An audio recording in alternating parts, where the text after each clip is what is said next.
Bonjour à toutes et à tous, je vous salue dans le nom de notre Seigneur Jésus-Christ et j'aimerais vous apporter un message, alléluia, afin d'exhorter votre âme dans l'épreuve. Amen, alléluia. Ce thème s'intitule « Nous invoquons le nom de l'Éternel ». Alléluia. Nous invoquons le nom de l'Éternel.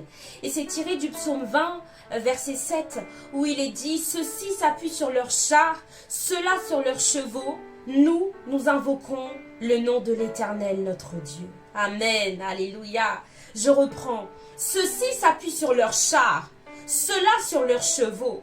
Nous invoquons le nom de l'Éternel, notre Dieu. Alléluia, gloire. Alléluia. Bien-aimés dans le Seigneur, certains, invoquent d'autres dieux. Certains invoquent des divinations.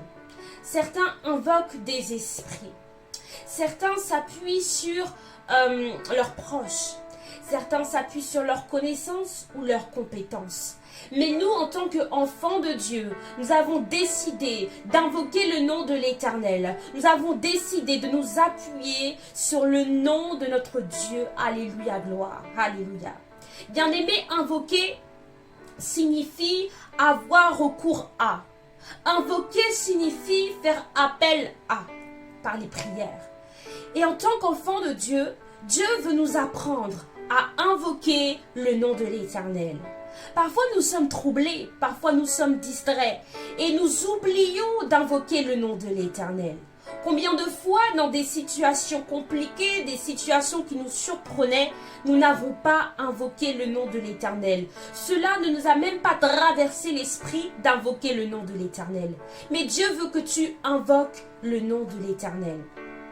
Lorsque tu es au travail, Dieu veut que tu invoques son nom, le nom de l'Éternel.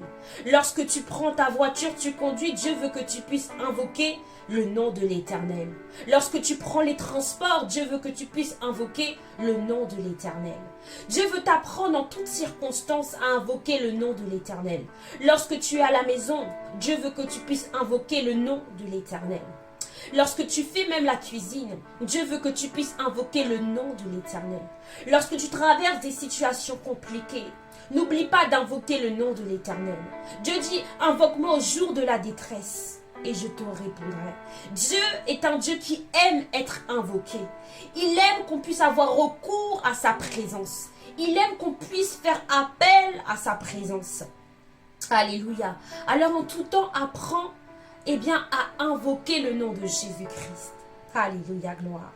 Et j'aimerais que nous puissions, nous appesantir sur un texte de la parole de Dieu, situé dans 2 Chroniques, chapitre 14, versets 8 à 12, un petit extrait. 2 Chroniques, chapitre 14, versets 8 à 12, avec l'histoire d'Asa, cet homme qui a invoqué le nom de l'Éternel. Et nous allons voir comment, lorsque nous invoquons le nom de l'Éternel, une situation peut changer dans nos vies. Amen. Alléluia. Gloire à l'Éternel. Amen. Asa avait une armée de 300 000 hommes de Juda, portant le bouclier et la lance, et 280 000 de Benjamin, portant le bouclier et tirant de l'arc, tous vaillants hommes. Zérak, l'Éthiopien, sortit contre eux avec une armée d'1 million d'hommes et 300 chars, et il s'avança jusqu'à Marécha.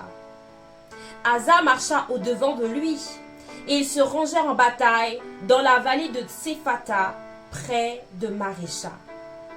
Asa invoqua l'Éternel son Dieu, et dit, « Éternel, toi seul peux venir en aide, aux faibles comme aux forts. Viens à notre aide, Éternel notre Dieu, car c'est sur toi que nous nous appuyons. Et nous sommes venus en ton nom contre cette multitude. Éternel, tu es notre Dieu. » Amen, amen, amen. Que ce ne soit pas l'homme qui l'emporte sur toi. Verset 12, pour finir, l'Éternel frappa les Éthiopiens devant Asa et devant Juda, et les Éthiopiens prirent la fuite. Oh, alléluia. Quel verset incroyable, quel verset puissant, quel passage extraordinaire. Bien-aimé dans le Seigneur, Asa, qui succède à son père qui se nomme Abijah, eh bien, était un homme qui craignait l'Éternel. Il avait la crainte de Dieu, bien-aimé dans le Seigneur. Il faisait ce qui était droit aux yeux de l'Éternel. Il faisait ce qui était bien aux yeux de l'Éternel. Et voyez-vous, Dieu lui avait accordé des temps de repos. Alléluia. Ils avaient pendant près de 10 ans, eh bien, des temps de repos où il n'y eut pas de guerre, bien-aimé dans le Seigneur. Et puis vint un jour Zérak, l'Éthiopien, eh bien, qui décidèrent de contrer eh bien, Asa et l'armée de Juda. Bien-aimé dans le Seigneur, Asa apprit que Zérak, l'Éthiopien, n'était pas seul. Il avait une armée qui se composait d'1 million d'hommes et de 300 chars. Et lorsque Asa a vu cette multitude, Asa aurait pu se laisser troubler. Asa aurait pu se désespérer. Mais Asa a décidé d'invoquer le nom de l'Éternel. Il a décidé de s'appuyer sur le nom de l'Éternel. Il aurait pu s'appuyer sur ces vaillants hommes qu'il avait choisis dans son armée. Il aurait pu décider de s'appuyer sur sa force ou son expérience passée.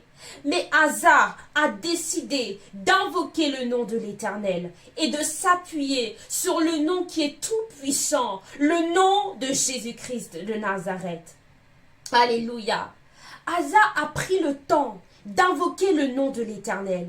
Et j'aimerais te demander, prends-tu le temps d'invoquer le nom de l'Éternel? Vous savez, il n'y a rien de nouveau sous le ciel.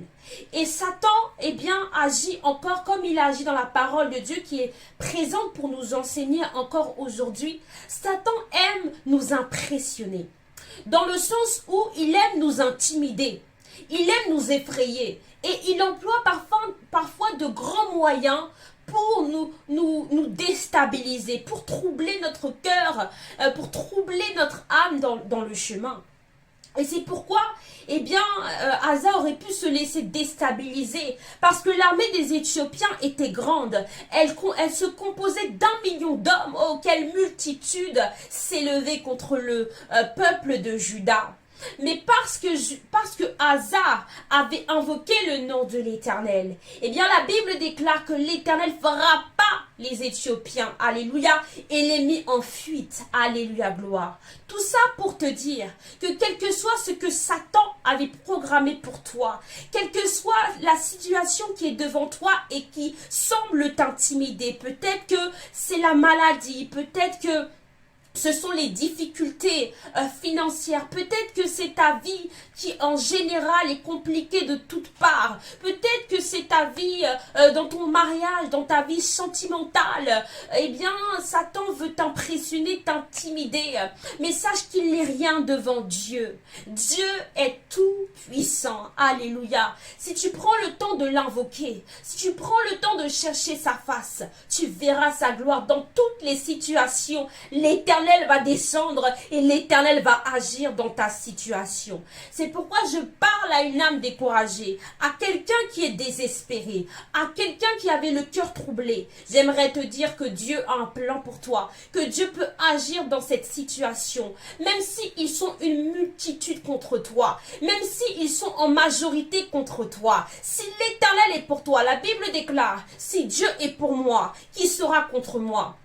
J'aimerais te dire que si Dieu est de ton côté, quel que soit le nombre de tes ennemis, quelle que soit la multitude qui s'élève contre toi, quel que soit le nombre des sorciers qui s'est ligués contre toi pour former une armée contre toi, quelle que soit l'armée qui se campe devant toi, quelle que soit l'armée qui t'impressionne devant toi, l'Éternel peut les mettre en déroute, l'Éternel peut les mettre en fuite parce qu'il est le Dieu tout-puissant. Mais il attend de toi que tu puisses chercher sa face au jour de la détresse, que tu puisses invoquer son nom dans cette détresse que tu traverses. Oui, il veut que tu puisses le chercher en tout temps. Mais dans ce que tu traverses, je je parle à quelqu'un qui traverse une situation compliquée et qui ne sait pas comment cette situation va se décanter. Dieu te dit, invoque le nom de l'Éternel. Pendant que tu vas invoquer le nom de l'Éternel dans la prière, pendant que tu vas rechercher la face de l'Éternel, l'Éternel est celui qui va mettre tous tes ennemis en déroute. L'Éternel est celui qui va, alléluia, frapper tes ennemis. Alléluia, parce qu'il est tout puissant. Qui peut confondre l'Éternel? Qui peut s'opposer à l'Éternel?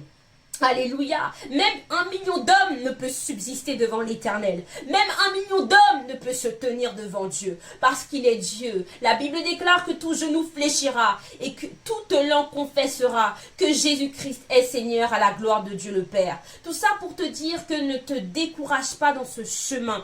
Ne te laisse pas intimider par Satan et ses œuvres. Parce que la Bible déclare que le Fils de Dieu apparut pour détruire les œuvres du diable. À la croix de Golgotha, Jésus a payé le prix pour vaincre, pour ta victoire et pour vaincre et briser toutes les œuvres de l'ennemi. Aujourd'hui, tu n'es plus sous le joug de Satan. Tu n'es plus esclave des hommes, mais Dieu t'a racheté un grand prix par son sang pour que tu puisses marcher de gloire en gloire, de victoire en victoire. Il a donné la terre au Fils de l'homme. Alléluia. Alléluia, pour que tu puisses saisir ta victoire en tout temps. Alors j'aimerais te dire, prends les armes spirituelles. J'aimerais te dire, lève-toi dans la prière et commence à invoquer le nom de l'Éternel. Et tu verras les miracles qu'il va accomplir en son nom. Tu verras à quel point Dieu est capable de changer toute situation. Alléluia. Qui l'eût cru que, alléluia, que cette armée de 1 million allait prendre la fuite? Qui l'eût cru que, Dieu allait donner l'avantage à Asa et cette armée qui ne faisait pas le poids puisqu'ils étaient composés simplement de 300 000 hommes. Qui l'eût cru? Mais parce que Dieu était présent, parce que Dieu était au contrôle, Dieu a eu la victoire. Dieu a toujours la victoire d'ailleurs. Alors j'aimerais te dire, saisis ta victoire dans le nom de Jésus. Ta victoire est là. Si tu es en Christ, tu es assis dans les lieux célestes. Donc tu es déjà victorieux. Mais c'est à toi, par la foi, d'invoquer le nom de l'Éternel et de saisir ta victoire dans le nom de Jésus. Amen, amen. Alors, je vous invite à partager ce message si cela vous a touché. Que Dieu vous bénisse abondamment au nom de Jésus. Amen. À bientôt.